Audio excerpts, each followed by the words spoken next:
एक humanoid alien काले तरल से भरे बर्तन को लेने और उसे पीने से पहले एक विशाल जलप्रपात के पास एक अंतरिक्ष यान ग्रह को छोड़ते हुए देखता है। एलियन पानी में गिर जाता है क्योंकि तरल तुरंत उसके शरीर पर कब्जा करना शुरू कर देता है, उसके डीएनए को भंग कर देता है और उसकी त्वचा को काला कर देता है। इसका डीएनए करंट द्वारा दूर ले जाया जाता है क्योंकि इसका शरीर भी घुलने लगता है। वर्ष 2089 में डॉक्टरों एलिजाबेथ और चार्ली के निर्देशन में पुरातत्वविदों के एक समूह ने स्कॉटलैंड की एक गुफा में कुछ चित्रों की खोज की जो कम से कम 35,000 वर्ष पुराने हैं। वे उन संस्कृतियों के चित्रों के संग्रह से मेल खाते हैं जो संभवतः समान जानकारी साझा नहीं कर सकते थे। अंतरिक्ष यान प्रोमेथियस 2 साल बाद पृथ्वी से विदा हो गया। डेविड एक रोबोट चीजों की देखभाल करने के लिए प्रभारी है, जबकि पूरा दल क्रायोस्लीप में है। वह अपने खाली समय का उपयोग खेल खेलने, फिल्में देखने, अपने बालों को रंगने, प्राचीन भाषाओं को सीखने और मानव स्वभाव के बारे में अधिक जानने के लिए करता है। इसके अतिरिक्त उसे चालक दल के सपनों की जासूसी करने में मजा आता है। उदाहरण के लिए एलिजाबेथ के सपने हैं कि जब वह एक युवा लड़की थी और उसने एक अफ्रीकी जनजाति को अपने एक आदमी को दफन करते हुए देखा था। उसके पिता को उसे समझाना पड़ा कि हर संस्कृति में मृत्यु के बारे में अलग अलग मान्यताएं होती हैं।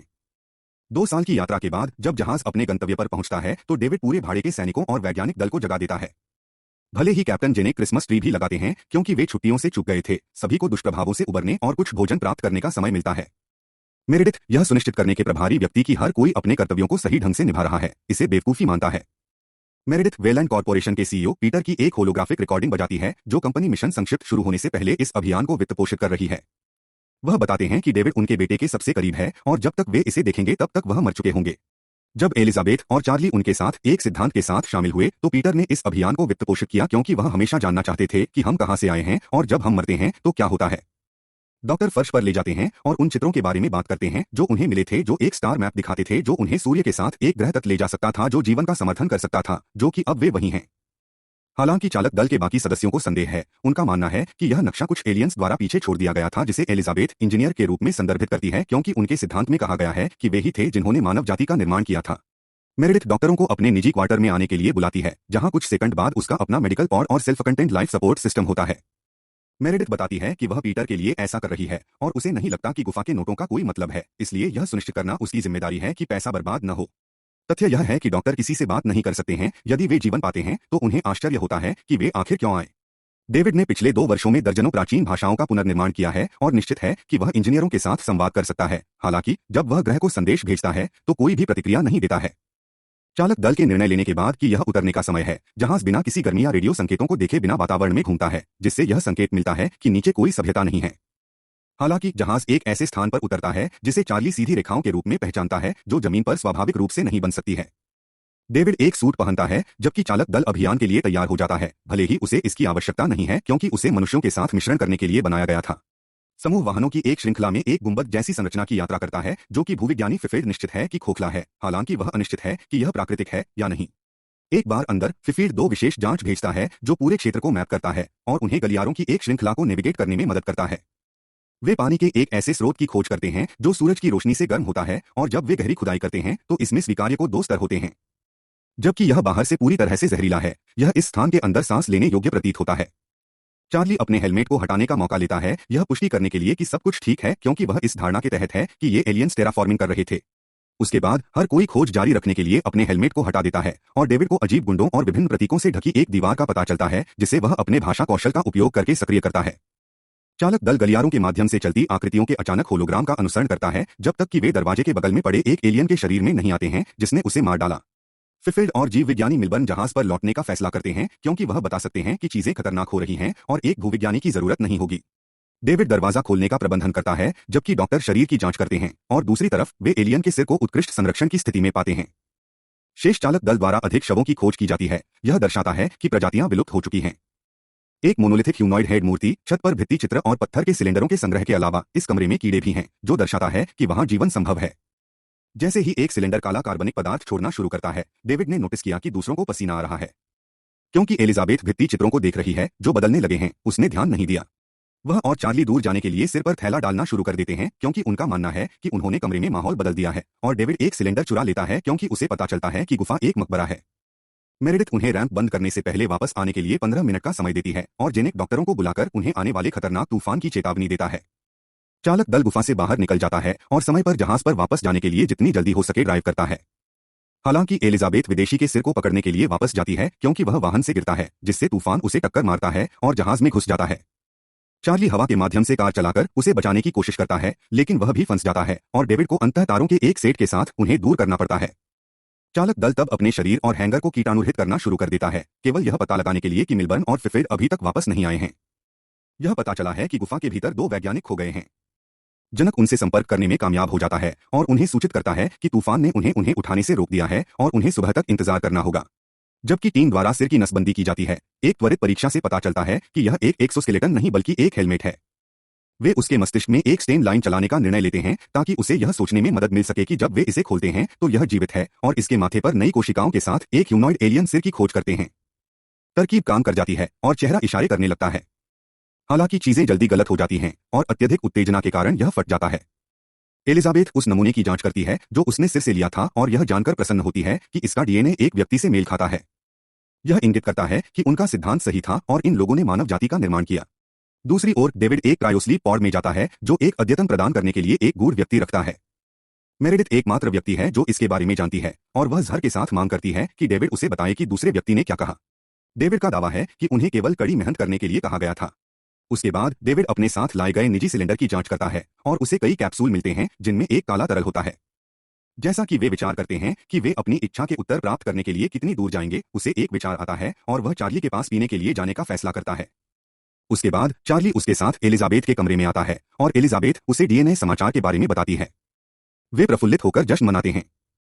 मिलबर्न और फिफिड गुफा में विदेशी लाशों के खौफनाक ढेर को देख रहे हैं जब जेनिक कॉल करता है और उन्हें बताता है कि स्कैनर को आसपास जीवन के संकेत मिले हैं। जेनिक स्कैनर के पिंग के गायब होने का श्रेय एक गड़बड़ी को देता है और वैज्ञानिकों को चिंता होने लगती है। मिलबर्न और फिफिड अंततः मोनोलिथ वाले कमरे को पार करते हैं जहां उन्हें सिलेंडरों से निकलने वाले काले तरल का पता चलता है।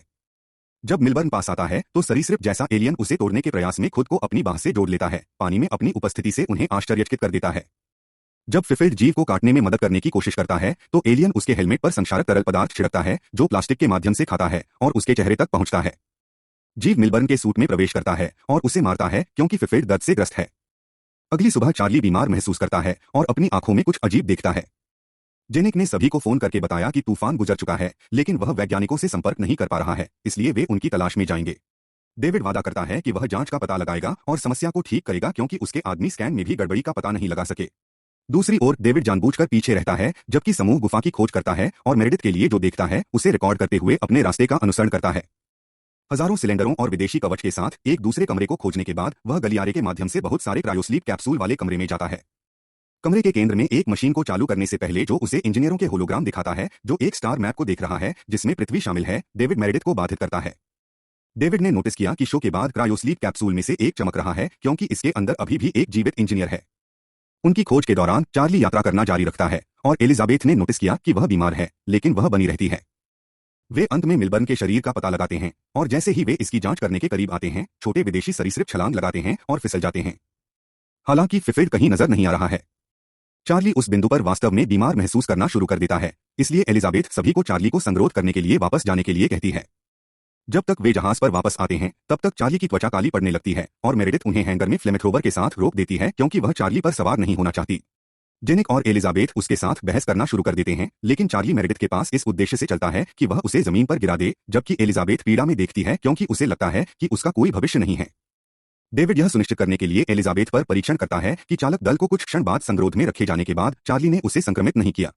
वे आश्चर्यचकित रह गए जब स्कैन से पता चला कि वह 3 महीने की गर्भवती थी, जो असंभव है क्योंकि वह 3 महीने पहले क्रायोस्लीप में रही थी। एलिजाबेथ भी चाहती है कि भ्रूण को हटा दिया जाए क्योंकि इसका आकार अजीब और डरावना है, लेकिन डेविड उसे बताता है कि उनके पास ऐसा करने के लिए उपकरण या कर्मी नहीं है। जब एलिजाबेथ को अचानक पेट में भयानक दर्द होता है तो डेविड उसे सोने में मदद करने के लिए कुछ दवाई देता है। चालक दल के कुछ सदस्य एलिजाबेथ को कुछ मिनट बाद जगाते हैं ताकि उसे क्रायोस्लीप कैप्सूल में ले जाया जा सके जब तक कि वे उसके अजन्मे बच्चे के बारे में निर्णय नहीं ले सकते। एलिजाबेथ सभी से लड़ती है और मेरेडिथ की मेडिकल पॉड मिलने तक भागने से पहले इस चीज को रखने से मना कर देती है। सिजेरियन सेक्शन का अनुरोध करने के बजाय एलिजाबेथ एक विदेशी शरीर को हटाने का अनुरोध करती है क्योंकि किसी कारण से सिजेरियन सेक्शन पॉड केवल पुरुषों के लिए कैलिब्रेट किया जाता है। उसे मशीन द्वारा कुछ एनेस्थेटिक्स दिए जाते हैं, लेकिन वे पर्याप्त मजबूत नहीं होते हैं, इसलिए वह बेकाबू दर्द महसूस करती रहती है क्योंकि एक पंजा उसके शरीर से अजीब भ्रूण को हटा देता है। भ्रूण के फूटते ही एक भयानक एलियन बाहर निकलता है, बचने की कोशिश में अपने जाल को हिलाता है। एलिजाबेथ को हमले को सहना होगा, जबकि मशीन उसके घाव पर टांके लगाती है। हालांकि जैसे ही टांके हटा दिए जाते हैं, वह फली से बाहर निकल जाती है और एलियन को अंदर सील कर देती है, जिससे एनेस्थेटिक्स उसे मार देता है। चालक दल के सदस्यों में से एक जांच करने के लिए जाता है जब जेनेक जहाज के सामने कुछ अजीब खड़ा होता है। यह एक उत्परिवर्ती फिफीड निकला और वह हैंगर में सभी पर हमला करना शुरू कर देता है। सभी पुरुष एक बड़ी लड़ाई में शामिल हो जाते हैं और क्योंकि गोलियां फिफेड को चोट नहीं पहुंचाती हैं, वे उसे मारने के लिए फ्लेमेथ्रोवर का उपयोग करते हैं। एलिजाबेथ तब तक जहाज में भटकती रहती है जब तक कि वह दवा लेने अस्पताल नहीं पहुंच जाती। वहां वह यह जानकर हैरान है कि पीटर अभी भी जीवित है, क्योंकि वह व्यक्ति था जिससे डेविड अतिरिक्त क्रायोस्लीप में बात कर रहा था और मेडिकल पॉड उसके लिए था। डेविड पीटर को गुफा में मिले इंजीनियर के पास ले जाएगा क्योंकि पीटर सीधे अपने निर्माता से बात करना चाहता है और स्पष्टीकरण मांगना चाहता है। एलिजाबेथ उन्हें समझाने की कोशिश करती है कि यह ग्रह उतना खतरनाक नहीं है जितना उन्होंने सोचा था, लेकिन उसकी चेतावनियों को नजरअंदाज कर दिया गया। एलिजाबेथ बिना हार माने अपनी पीड़ा को सहन करती है और गुफा में लौटने के लिए सूट पहनती है। जनक उसे खोजता है और समझाता है कि यह इंजीनियर का ग्रह नहीं हो सकता, बल्कि गुफा सबसे अधिक संभावना एक सैन्य प्रतिष्ठान है जहां उन्होंने काले तरल का उत्पादन किया, सामूहिक विनाश का एक हथियार जो लीक हो गया और उन्हें मार डाला। जेनिक पृथ्वी पर वापस जाना चाहता है, लेकिन एलिजाबेथ उसे तब तक इंतजार करने के लिए मना लेती है जब तक कि वह एकमात्र इंजीनियर से बात नहीं कर लेती जो अभी भी जीवित है। मेरेडिथ पीटर को एक छेद में मरने से रोकने की कोशिश करने के लिए आती है क्योंकि वह उसे पिता कहती है, लेकिन पीटर उसकी चेतावनियों को भी अनदेखा कर देता है क्योंकि वह छोड़ने की तैयारी करता है। डेविड ने सुझाव दिया कि वह व्यक्ति था जिसने चार्ली के पेय में काला तरल डाला और चालक दल को गुफा में पहुंचने पर अपने हेलमेट उतारने के लिए कहा क्योंकि वह जानता है कि बीमारी हवा में नहीं है। जब चालक दल वहां पहुंचता है तो डेविड हजारों सिलेंडरों के साथ नए कमरे को कार्गो होल्ड के रूप में संदर्भित करता है। इस नए स्कैन कोन से जेनेक और मेरेडिथ को पता चलता है कि यह एक गुफा नहीं बल्कि एक स्टारशिप है। जबकि डेविड बताते हैं कि इंजीनियर पृथ्वी के लिए रवाना होने वाले थे जब उन्होंने उस काले तरल पर नियंत्रण खो दिया जिसने उन्हें मार डाला। डेविड मशीन को चालू करता है। आखिरी इंजीनियर के जागने पर एलिजाबेथ कुछ सवाल पूछने की कोशिश करती है, लेकिन इससे पहले कि वह अपने स्वयं के दार्शनिक प्रश्न पूछना शुरू करे, पीटर अपने भाड़े के सैनिकों में से एक को उसे मारने के लिए ले जाता है। इंजीनियर पीटर को मारने के लिए डेविड के सिर का उपयोग करके प्रोटो इंडो यूरोपीय में डेविड के अनुवाद का जवाब देता है। उसके बाद वह भाड़े के सैनिकों को मारने के लिए एलिजाबेथ को दूर धकेलता है जो उस पर गोली चला रहे हैं।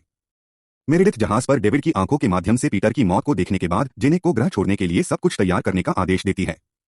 जैसे ही इंजीनियर पृथ्वी पर उड़ान भरने के लिए अपना जहाज शुरू करता है, एलिजाबेथ भाग जाती है। एलिजाबेथ ने जेनेक को कॉल करके इंजीनियर को रोकने के लिए कहा, नहीं तो काला तरल पृथ्वी पर आ जाएगा और सभी को मार डालेगा, परिणामस्वरूप जमीन पर बहुत सारी खुली जगहों से कूद जाएगा। मेरेडिथ सोचती है कि उन्हें बस छोड़ देना चाहिए क्योंकि प्रोमेथियस युद्धपोत नहीं है, लेकिन जेनेक ने उसे अनदेखा कर दिया और अपने पायलटों को आयन प्रणोदन को गर्म करने के लिए कहा, जो जहाज को बुलेट में बदल देगा। जेनेक अपने पायलटों को मेरेडिथ को जहाज से बाहर जाने की अनुमति देता है, लेकिन पायलट अपने कप्तान का सम्मान करते हैं और उसके साथ नीचे जाना पसंद करते हैं। दोनों जहाज सेकंड के एक मामले में हवा में दुर्घटनाग्रस्त हो जाते हैं, इंजीनियर को सफलतापूर्वक जाने से रोकते हैं। हालांकि जहाज अब जमीन पर गिर जाते हैं, मेरेडिथ और एलिजाबेथ को कुचलने से पहले भागने के लिए मजबूर करते हैं।